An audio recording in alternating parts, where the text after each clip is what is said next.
ஆனா திமுக இன்னும் புரியல. மதிப்புக்குரிய ஸ்டாலின் அவர்களே, உங்களுடைய அமைச்சர் வீட்டிலேயும் எங்களுடைய ஸ்லீப்பர்ஸ்ல இருக்காங்க. திரு எடப்பாடி பழனிசாமி அவர்களே, உங்களுடைய முன்னாள் அமைச்சர் வீட்டிலே எங்களோட ஸ்லீப்பர்ஸ்ல இருக்காங்க. 2016 அம்மா சொன்னாங்க, ஜெயலலிதா அம்மா, என்னை எதிர்த்து 15 கட்சி நின்றுகிட்டு இருக்கு, நான் மக்களை நம்புறேன், மக்களுக்காகவே நான் அப்படின்னு சொன்னாங்க. 16க்கு அப்புறம் வரலாறு திருப்பியும் உருவாகிறது. 2026 நம்மளை எதிர்த்து திமுக கூட்டணி கட்சி, அதிமுக கூட்டணி கட்சி, அப்புறம் அடுத்தது இன்னொருத்தர் பேசிக்கிட்டே இருப்பாரு, பேச வேணாம். அண்ணன் திருமானன் அவர்களே, நீங்க என்ன எவ்வளவுனா திட்டிக்கோங்க, ஆனா உங்க கட்சி மாறி ரொம்ப நாள் ஆச்சுங்க. அங்க நீங்களும் ஒரு 20 பேர் மட்டும்தான் இருக்கீங்க உங்க கட்சியில. இது தைரியம் இருந்தா ஸ்டாலின் சார் செய்வீங்களா? உங்க அப்பா கலைஞரோட சிலை வச்சிருக்கீங்க, ஏன் பெரியார் சிலையும் அம்பேத்கர் சிலையும் அறிவாலயத்தில் வைக்கலை? இன்றைய கூட்டம் தலைவர் நிர்ணயித்த நாள் மிக முக்கியமான நாள், மொழிப்போர் தியாகிகள் நாள். இன்றிலிருந்து 1964-65 காலகட்டங்களில் தன்னுடைய இன்னுயிர்களை மாய்த்து ஐயா தாளமுத்தவர்கள், நடராசன் அவர்கள், சின்னசாமி அவர்கள் என்று ஏகப்பட்ட பேர் தன்னுடைய இன்னுயிரை மாய்த்தி நம்முடைய கட்சியுடைய இரு கண்களாக இருக்கக்கூடிய தமிழ் தேசியத்தை, தமிழர் வழியில் தமிழ்நாடு மட்டுமல்ல இந்தியாவே நாளைக்கு தலைவருடைய வழியில் அவருடைய நிர்வாக திறமையின் மூலம் எந்த அளவிற்கு மாற்றத்தை நம்மால் உருவாக்க முடியும், அப்படிப்பட்ட ஒரு நாளாக தலைவர் அவர்கள் இன்றைக்கு தேர்ந்தெடுத்து, இன்னொரு முக்கியமான நாள், தேர்தல் ஆணையம் இன்றைக்கு வாக்காளர்கள் தினமாக இன்னைக்கு கொண்டாடிட்டு இருக்காங்க. அதோடு முக்கியமான இன்னொரு நாள், கழகத்திற்கு திமுகவுடைய பொய் பிரச்சாரம் என்ன? தமிழக வெற்றி கழகம் புதிய கழகம், இளைஞர்கள் மட்டும்தான் இருக்கிறாங்க, அது வெறும் ஒரு ஃபேன்ஸ் கிளப் அப்படின்னு நம்ம தேர்தல் எதிர்நோக்கும் போது ஒரு பொய் பிரச்சாரத்தை உருவாக்கிட்டே இருப்பாங்க. ஆனால் இன்று நிமிர்ந்து சொல்கிறோம், தலைவர் வழியில் 2700 ஒன்றிய செயலாளர்களும் நகர செயலாளர்களும் வார்டு செயலாளர்களும் தலைவரால் உருவாக்கப்பட்டு இங்க அமர்ந்துட்டு இருக்காங்க. அதை சும்மா ஒருங்கிணைக்கல, எல்லாத்தையுமே கைபேசியில மொபைல்ல கனெக்ட் பண்ணி 70,000 பூத் கமிட்டி மெம்பர்ஸ், ஒவ்வொரு பூத் கமிட்டி மெம்பர்ஸ்லையும் 12 உறுப்பினர்கள், அதுல ஒன்றிய செயலாளர்கள், கிளை செயலாளர்கள், நகர செயலாளர்கள், வார்டு செயலாளர்கள் எல்லோரையும் இணைத்து சுமார் 100 டெலிகாலர்ஸ் கடந்த 3 மாசமாக உங்களுடன் பேசி பேசி இந்த எஸ்ஐஆர் பணி மட்டுமல்ல, தேர்தல் அரசியலுக்கான பணிகளையும் தயார்படுத்தி கழக பொதுச் செயலாளர் ஆனந்த் அண்ணன் அவர்களும், தலைவர் என்னை நியமித்த பொழுது தேர்தல் மேலாண்மை அந்த பொறுப்பில் தேர்தலை வெற்றி கொள்வதற்கான ஒரு பேசிக் ஸ்ட்ரக்சரை உருவாக்கக்கூடிய இடத்தில் என்னை நியமித்த பொழுது இந்த எதிர்கட்சிகள்லாம் சொல்ற மாதிரியே எனக்கும் ஒரு டவுட் இருந்துட்டே இருந்துச்சு. என்னது, இங்க ஸ்ட்ரக்சர் இருக்குமா, எப்படி ஒர்க் பண்ண போறோம் அப்படின்னு ஒரு 8 மாசத்துக்கு முன்னாடி வரைக்கும் இருந்துச்சு. ஆனால் சரியாக இந்த 4 மாசத்துக்கு முன்னாடி 3 லட்சம் பதவிகளை அண்ணன் ஆனந்த் அவர்கள் வெளியிட்டார் தலைவரோட அனுமதியுடன். 3 லட்சம் பதவிகள். அந்த 3 லட்சம் பேரும் மை டிவிகே ஆப்ல இணைத்தோம். அப்புறம் பிஎல்ஏ, அதுல 100 டெலிகாலர்ஸ் ஒன்றிய செயலரோட டெய்லி பேசிட்டே இருக்கிறாங்க, கிளை கழக செயலாளரோட, மாவட்ட செயலாளரோட, வீடு வீடாக எப்படி செல்லணும் எஸ்ஐஆர் பணிக்கு அப்படின்னு பார்க்கும் பொழுது இந்த எஸ்ஐஆர் பணி இருக்கு எனக்கு ஒரு மிகப்பெரிய அதிர்ச்சியை கொடுத்தது. பொதுவா திமுக அதிமுக எல்லா கட்சியிலையும் பிஎல்ஏ மீட்டிங்ஸ் போடுவாங்க. அதுல கிட்டத்தட்ட பாத்தீங்கன்னா 60,000 பேர்னா ஒரு 20,000-25,000 பேர் தான் மொத்தமே இருப்பாங்க. ஆனா வெளியே பார்த்தா நிறைய பேர் மாதிரி தெரிவாங்க. ஆனால் இங்கு 70,000 பேர் லிஸ்ட் அண்ணன் கொடுக்கும் பொழுது டெலிகால்ஸ் மூலியமா கால் பண்ண அடுத்த ஒரே ரிங்ல போன் எடுப்பாங்க. சார், நான் இந்த பூத்துல இருந்து பேசுறேன் சார். அப்ப எனக்கு இதை ரொம்ப ஆராய்ச்சி பண்ணும்போது தெரிஞ்சிச்சு என்னன்னா, நீங்க சொல்றீங்களே ஃபேன்ஸ் கிளப், இவங்கெல்லாம் தேர்தலுக்கு புதுசு இல்லை. திமுக அதிமுகன்னு மாறி மாறி வேலை பார்த்து உங்களுடைய எல்லா பொய்களையும் உண்மைகளையும் என்னன்னு தெரிஞ்சுக்கிட்டு இந்த இடத்துக்கு வந்திருக்காங்க. தேர்தல் அனுபவம் மிக்கவர்கள் விஜய் மக்கள் இயக்கத்திலிருந்து வந்தங்கிறது இப்பதான் ரொம்ப ஆராய்ச்சியா ஒர்க் பண்ணும்போது தெரிஞ்சு, அதோட சேர்ந்து இந்த எஸ்ஐஆர் பணியில முக்கியமாக வீடு வீடா போகும் பொழுது நேற்று கூட நான் பதிவு பண்ணேன். பொதுவாக ஒவ்வொரு வீட்டுக்கும் திமுகவும் அதிமுகவும் போகும்போது ஒரு பூத்துனா கிட்டத்தட்ட 350 குடும்பம், 1000 1200 ஓட்டு இருக்கும். அதுலேயே ஒவ்வொரு தெருவு போகும்போது நீங்கள் சொல்லிடுவீங்க, இது திமுக வீடு, இது அதிமுக வீடு, இது பிஜேபி வீடு, இது பிஎம்கே வீடு, இது விசிகே வீடு, இது கம்யூனிஸ்ட் வீடுன்னு வரிசையாக சொல்லிட்டே போவாங்க. ஆனால் இந்த அனுபவம் எனக்கு புதியது. தமிழக வெற்றி கழகத்துக்கு என்று ஒரு வீடு கிடையாது. என்னடா அது வீடு, ஒரு வீடு கூட கிடையாதான்னு நீங்க ஷாக்கிங்கா கேட்கலாம். ஏனென்றால் திமுகக்குள்ளேயும் தமிழக வெற்றி கழகத்தோடைய ஆதரவாளர்கள் இருக்காங்க, அதிமுக வீட்டுக்குள்ளேயும் ஆதரவாளர் இருக்காங்க, எல்லா கட்சியோட வீட்டிலையும் ஆதரவாளர்கள் அண்ணனை உருவாக்கி இருக்காங்க. அதாவது எல்லாரும் இங்கேருந்து அண்ணன் டெல்லி போகும்போது நமக்கு உண்மை வேணும், நம்மளுடைய குடும்பத்தை இழந்திருக்கும், உண்மை வேணும். அங்கே அண்ணன் திருச்சி ஏர்போர்ட்டை விட்டு இறங்கி அந்த டெல்லியில் நான் அவரோட பயணித்தேன். அந்த சிக்னலில் நிற்கும், அந்த சிக்னலில் நிறைய பேர் வித்துட்டு இருப்பாங்க ஏதாச்சும் பொருள், எல்லாம் ஹிந்திக்காரங்க, பெண்மணிகள் தான். திடீர்னு அண்ணன் முகத்தை பார்த்து ஒரு 20 பெண்கள் ஓடி வராங்க. எல்லாம் ஹிந்தியில பேசிட்டு என்ன பேசுறாங்கன்னு புரியல, பேரை சொல்றாங்க. அவரு அந்த மதராசி விஜய்னு ஒருத்தர், அவர் தானே இவருன்னு ஓடி வராங்க. அப்ப டெல்லியில இருக்கிற பெண்களை ரீச் பண்ணியிருக்கிறார். அப்ப இவங்க கேட்குறாங்க, நமக்கு பிஎல்ஏ மெம்பர்ஸ் இருக்காங்களான்னு. நமக்கான பிஎல்ஏ மெம்பர்ஸ் 70,000 பேர் இருக்காங்க, அது ஓகே. ஆனா திமுகக்கு இன்னும் புரியல. மதிப்புக்குரிய ஸ்டாலின் அவர்களே, உங்களுடைய அமைச்சர் வீட்டிலேயே எங்களுடைய ஸ்லீப்பர்ஸில் இருக்காங்க. திரு எடப்பாடி பழனிசாமி அவர்களே, உங்களுடைய முன்னாள் அமைச்சர் வீட்டிலே எங்களோட ஸ்லீப்பர்ஸ்ல இருக்காங்க. அண்ணன் திருமானன் அவர்களே, நீங்க என்ன எவ்வளவு வேணா திட்டிக்கோங்க, ஆனா உங்க கட்சி மாறி ரொம்ப நாள் ஆச்சுங்க. அங்க நீங்களும் ஒரு 20 பேர் மட்டும்தான் இருக்கீங்க உங்க கட்சியில. நாங்க ஏன் உங்களுக்கு பதில் கொடுக்க மாட்டேங்கிறோம்னா, ஒரு 20-30 கட்சி தலைவர்கள் மட்டும்தான் பேசிக்கிட்டு இருக்கீங்க, ஆனா தொண்டர்கள் மொத்தமா இங்க மாறிட்டாங்க. நம்ம கட்சிக்காரெல்லாம் கேட்போம், என்னென்ன இப்படி திட்டிகிட்டே இருக்காங்க நம்ம பதில் கொடுக்க மாட்டேங்கிறேன்னு. நண்பர்களே, ஒன்று புரிஞ்சுக்கோங்க. 2016 அம்மா சொன்னாங்க, ஜெயலலிதா அம்மா, என்னை எதிர்த்து 15 கட்சி நின்றுகிட்டு இருக்கு, நான் மக்களை நம்புறேன், மக்களுக்காகவே நான் அப்படின்னு சொன்னாங்க. 16க்கு அப்புறம் வரலாறு திருப்பியும் உருவாகிறது. 2026 நம்மளை எதிர்த்து திமுக கூட்டணி கட்சி 13 கட்சி, அதிமுக கூட்டணி கட்சி 8 கட்சி. அப்புறம் அடுத்தது இன்னொருத்தர் பேசிக்கிட்டே இருப்பாரு, பேச வேணாம். அப்ப ஆக மொத்தம் கிட்டத்தட்ட 24 கட்சி. அண்ணன் எப்படின்னு சமாளிக்கிறீங்க அப்படின்னு பக்கத்துல இருந்து கேட்கலான்னு பார்த்தேன். அதுதான் நம்பிக்கை, மக்கள் அவர் மீது வைத்த நம்பிக்கை. நீ கட்சியா கூட்டணி உருவாக்கிட்டு இருக்க, அதுவும் திமுக இப்படி ஆயிடுச்சுன்னா, செங்கோட்டையன் அண்ணன் சொல்லிட்டு இருந்தேன், அண்ணா திமுக இப்படி ஆயிடுச்சுன்னா 2021 அப்புறம் 2021 முன்னாடி எதிர்கட்சியா இருக்கும்போது நம்ம ரொம்ப பிடிச்சி போச்சு, எல்லாத்துக்கும் போராடுவாங்க. திமுக 21 அப்புறம் 2 விஷயத்தை மாத்தினாங்க. திராவிடம் என்பதுக்கு பதிலா திருட்டுங்கிற ஒரு வார்த்தையை இருந்துச்சுக்கிட்டாங்க. திருட்டு திமுக, திருடுறது மட்டும்தான் குறிக்கோள், நம்பர் 1. அப்புறம் நம்மளை பார்த்து ஒன்று கேட்பாங்க, தமிழக வெற்றி கழகத்துக்கு கொள்கை இருக்கா? என்னடா அது கொள்கை இருக்காவா?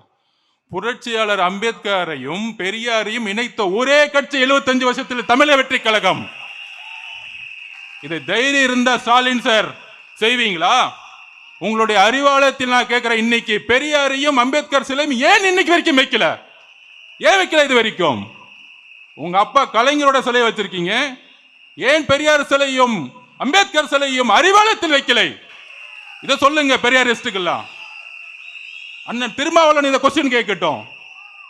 நீங்க தான் ஸ்டாலின் சார் புரட்சியாளருடைய அம்பேத்கருடைய வாரிசுன்னு பெருமையா பேசிட்டு இருக்கீங்களா ஒவ்வொரு மேடையிலையும்? உங்களை ஒரு அடியாளாக பயன்படுத்திட்டு இருக்காங்க திமுக காரங்க. அதை மறந்துடாதீங்க.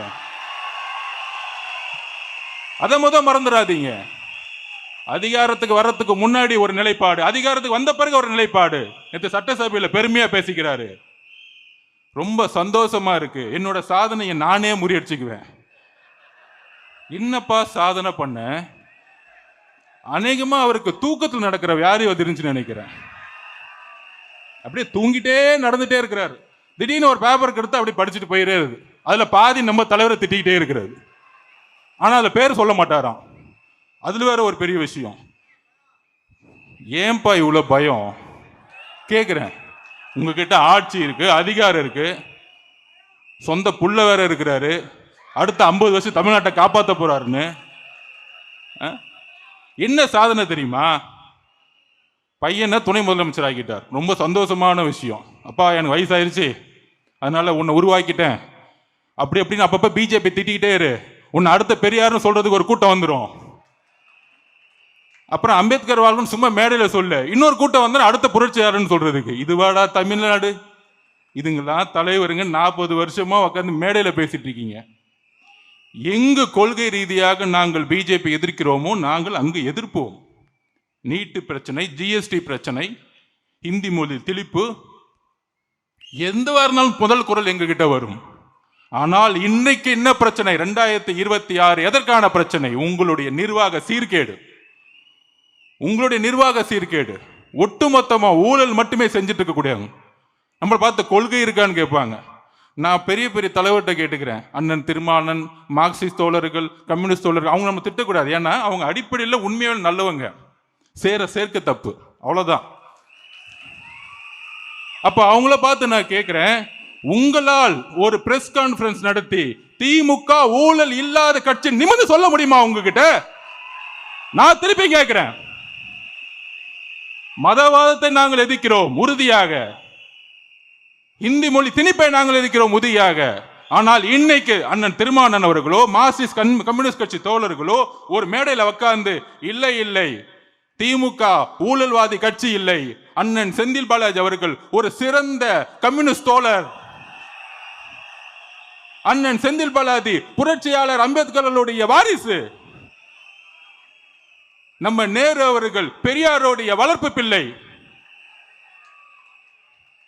சொல்லுங்க தைரியம் இருந்தா. கொள்கையை பத்தி பேசுறீங்க. கொள்கையை அமல்படுத்தக்கூடிய இடத்துல இருக்க யார் இருக்கீங்க? நான் கேட்கிறேன், கொள்கையை அமல்படுத்த இருக்கக்கூடிய யார் இருக்கீங்க? முதல்வர் ஸ்டாலின் அவர்கள் சுத்தி யார் இருக்கா? செந்தில் பாலாஜி அவர்கள். அவருக்கு என்ன தகுதி இருக்கு? ஒரு 2 நிமிஷம் பெரியாரை பத்தி பேச சொல்லுங்க, நான் இங்கேயே தூக்க மாட்டேங்கிறேன், நான் இங்கேயே போயிடுறேன், அரசியல் விட்டே போயிடுறேன். ஒரு 2 நிமிஷம் அண்ணன் நேரு புரட்சியாளர் அம்பேத்கர் பத்தி பேச சொல்லுங்க. அண்ணன் துரைமுருகன் அவர்களை ஒரு 2 நிமிஷம் தாஸ் கேபிட்டல் மூலதனத்தை பத்தி பேச சொல்லுங்க பாப்போம். அதாவது நம்மளை பார்த்து சொல்றாங்க, மிரட்டிட்டாங்க, பயந்துட்டாங்கன்னு. தம்பி, ஒரு சைக்காலஜி தெரிஞ்சுக்குவாங்க. யாரு மிரட்டுறாங்களோ அவங்க தான் பயப்படுறாங்கன்னு அர்த்தம். யாரு அமைதியா இருக்காங்களோ அவங்க தான் தைரியமா இருக்காங்கன்னு அர்த்தம். எங்க தலைவர் இந்த 2 மாசமா கட்சியோடைய கட்டமைப்பை மிக துல்லியமாக ஒவ்வொரு பூத்துலையும் மக்களிடம் போய் சேர்க்கணும், டோர் டு டோரை போய் சேர்க்கணும்னு சொல்லிட்டு உருவாக்கின பணியில இன்னைக்கு அதோடைய வெற்றிக்கான ஒரு கூட்டமா தான் இன்னைக்கு நடத்திக்கிட்டு இருக்கோம். அவர் பேசல. இன்னைக்கு 5 மணிக்கு மொழிப்போர் தியாகிகளை பத்தி முதலமைச்சர் ஸ்டாலின் சார் பேச போறாரு. நம்ம மீட்டிங் முடிஞ்சோன்னு தான் பேச போறாரு. நீ எழுதி வச்சுக்கோங்க. 400 பேர் பார்த்துட்டு இருப்பான் எல்லா சேனல்லையும், யூடியூப்ல 400 பேருக்கு மேல தாண்டாது. அந்த 400 பேருக்கு ஒரு பெரிய ஐடி விங்கு, அதுக்கு ஒரு மினிஸ்டர், அதுக்கு ஒரு செய்தித்துறை. எங்கள் தலைவர் இப்ப பேசுறதுக்கு, அடுத்தது பேசுறதுக்கு வெயிட் பண்றோம் பாத்தீங்கன்னா, 5 கோடி பேர் வெயிட் பண்ணிட்டு இருக்காங்க. 5 கோடி பேர்.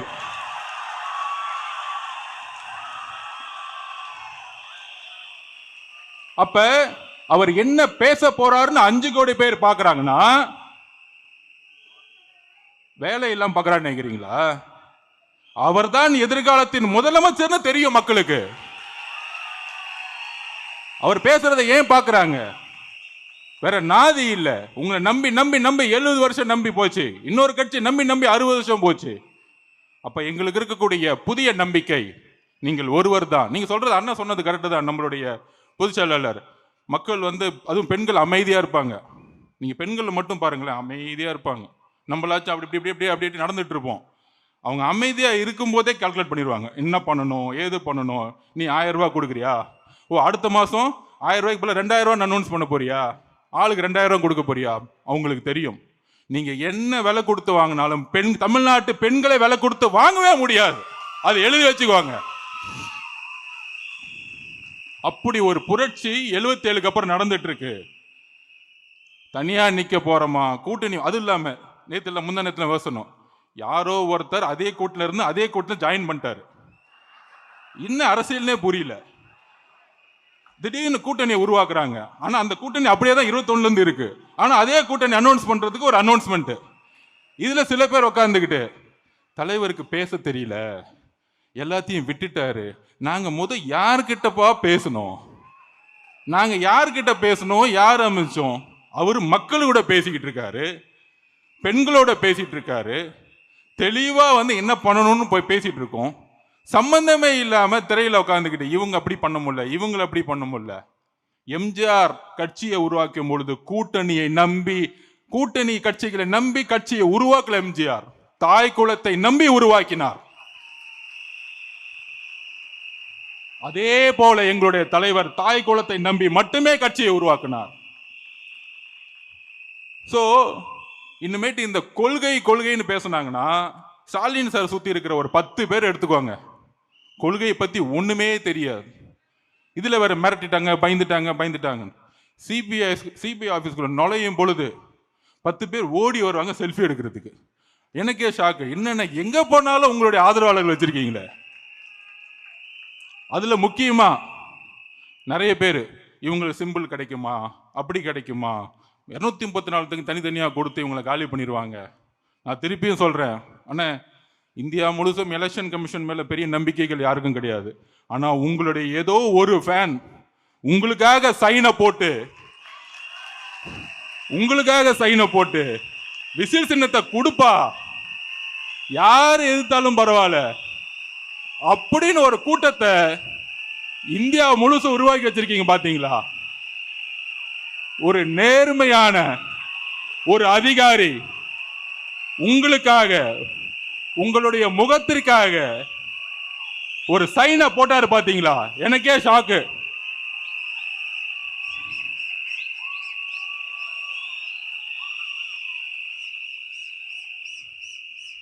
இந்த மாதிரி எந்த கட்சி தலைவருக்கு நடந்தது கிடையாது. இதுக்கு மேல என்ன வேணும்? நம்ம பணி செய்யணும். பெண்கள் ரெடி ஆயிட்டாங்க, தாய்க்குளம் ரெடி ஆயிட்டாங்க. ஆனால் என்ன சேலஞ்ச் தெரியுமா? திமுக என்ன தெரியுமா நினைக்கிறாங்க, இந்த எலெக்ஷன்ல 3000 கோடி இறக்குவாங்க, இன்னொரு கட்சி அந்த கட்சின்னு சொல்லிட்டு ஒரு 5000 கோடி இறக்குவாங்க, ஒவ்வொரு ஓட்டுக்கு 2000 3000 கொடுப்பாங்க. ஆனால் தமிழக மக்களே, முக்கியமாக தாய்க்குளமே, இந்த 3000 ரூபாய்க்காக அடுத்த 25 வருஷ வாழ்க்கையை நம்ம இழந்துடக்கூடாது. அதுதான் எங்களுடைய வேண்டுகோள். அவருடைய நீங்க பார்த்திருப்பீங்க ஆடியோ ரிலீஸ்ல, மலேசியால என்ன ஒரு பெரிய கூட்டம், எத்தனை பேர், தன்னை ஒரு எவ்வளவு பெரிய அன்பு இணைப்பு, அந்த உலகமே ஒரு என்ன மாதிரி உலகம், எவ்வளவு ஒரு எல்லாமே கிடைக்கக்கூடிய புகழ் இருக்கு, பணம் இருக்கு, எல்லாமே இருக்கு. இன்னும் 20 வருஷத்துக்கு அவர் வந்து இந்த துறையில எங்கேயோ போயிருக்க முடியும். ஆனால் ஒருத்தர் புதிதாக கட்சியை ஸ்டார்ட் பண்ணி அங்கிருந்து திருப்பியும் நான் வந்து உச்சத்தை தொடுவேன்னு கூடிய ஒரு நம்பிக்கை இருக்கு. அந்த நம்பிக்கை எந்த மனுஷனுக்கும் வராது. உண்மையாக சொல்றேன். நான் விளையாட்டு துறையில இருக்கேன். இன்னைக்கும் காலைல நான் 6 மணிக்கு கிரவுண்ட்ல இருக்கிறேன். எனக்கு பிடிச்ச துறை. 30 வருஷமா இருக்கிறேன். என்ன அரசியல் வந்தாலும் காலையில முதல்ல 6 மணிக்கு விளையாட்டு துறை இருக்கிறேன். ஆனால் 33 வருஷமாக தான் விரும்பிய துறை, தான் நம்பிய துறை, மக்களால் இணைந்த துறையோ அப்படிங்கிறதுல தூக்கி போட்டு வர்றதுக்கான தைரியம் உலகத்தில் எந்த மனிதனுக்கு இருக்காது. அப்ப ஒரு தலைவர் தைரியத்தால் உருவாக்கப்படுவோர் அல்ல. ஒரு தலைவர் அன்பால் உருவாக்கப்படுவோர் அல்ல. ஒரு தலைவர் தியாகத்தால் உருவாக்கப்படுபவர். இதுதான் அண்ணா சொன்னார். ஒரு தலைவருக்கான தகுதியை தன்னை தியாகம் செய்யணும். தான் குடும்பத்தோட பையன் அடுத்த தன்னுடைய பேரனை அவருடைய சட்டசபையில் சொன்னார் தெரியுமா? என்ன சக்சஸ்? பையன் துணை முதலமைச்சர், அடுத்த பேரன் இளைஞர் அணிக்கு, அதுவும் நடிக்கிறேன்னு சொல்லிட்டு அந்த பையன் அழுதுகிட்டு இருக்கான், உட்காந்துக்கிட்டு வீடியோ வந்துட்டு இருக்கு. ஏன் அழுதுட்டு இருக்கான்னு தெரியல. ஸோ இந்த மாதிரி குடும்பத்தை செட்டில் பண்றது தான் அவருடைய சந்தோஷம். ஆனால் எங்களுடைய தலைவருடைய சந்தோஷம் ஒவ்வொரு குடும்பத்தையும் தன்னை போல செட்டில் செய்யணும்னு நினைக்கிறார். இங்கதான் வித்தியாசம். திமுக நமக்கும் என்ன வித்தியாசம் அப்படின்னா, இதுதான் வித்தியாசம். உங்க குடும்பத்தை நீங்க செட்டில் பண்றீங்க. தமிழகத்தோட ஒவ்வொரு குடும்பத்தையும் செட்டில் பண்ணணும். நல்ல விதமா கல்வி, வேலை வாய்ப்பு, மருத்துவம் எல்லாத்திலையும் ஒரு நேர்மையான நிர்வாகத்தை உருவாக்கணும். உடனே தலைமை மேல கொஸ்டின், அவருக்கு நிர்வாகம் தெரியுமா? ஒன்னே ஒண்ணு சொல்றேன். ஒரு துறையில், எந்த ஒரு துறையா இருந்தாலும் சரி, ஒரு துறையில் நம்பர் 1 ஆனோம்னா நிர்வாகம் தெரியணும், பினான்ஸ் தெரியணும். சினிமாவில் நம்பர் 1 ஆனோம்னா மக்களுடைய நம்பிக்கையை பெறணும். மக்களுடைய நம்பிக்கை பெறாமல் அந்த துறையில் நம்பர் 1 ஆக முடியாது. அப்படி நம்பர் 1 இருக்கிறவருக்கு நிர்வாகம் தெரியாதுன்னு சொல்லக்கூடியவர்கள் நிர்வாகம் அவங்களுக்கு தெரியாம பேசிட்டு இருக்காங்கன்னு அர்த்தம். ஸோ தோழர்களே, நம்மளுடைய களம் செட் ஆயிருச்சு. இங்க கிட்டத்தட்ட நம்ம 3 லட்சம் பேர் இன்றைக்கு நம்மளுடைய பணியில இருந்துட்டு இருக்கோம். உறுதியாக சொல்றோம், நிறைய பொய் பிரச்சாரங்களை உருவாக்குவாங்க. இன்றைக்கு சொல்றேன், நமக்கு எதிராக 20 கட்சி இருக்கு. 20 கட்சியை சார்ந்தவர்கள் ஊடகங்கள்ல இருப்பாங்க, ஊடகத்துறையில இருப்பாங்க. அப்ப பேசக்கூடிய வார்த்தைகள்லாம் எப்படி இருக்கும்? நமக்கு எதிராக தான் இருக்கும். நமக்கான பொய் பிரச்சாரத்தை உருவாக்குவாங்க. நீங்களாம் ஜெயிக்க முடியுமா? தனியா போனீங்கன்னா என்ன ஆகும்? பணம் இல்லை, ஒற்றுமை இல்லை. இது எல்லாம் நம்ம நிர்மல்குமார் சொன்ன மாதிரி தான். ஒரு குடும்பத்துக்கு 1 ஓட்டு வச்சுக்கோங்க, 2.25 கோடி.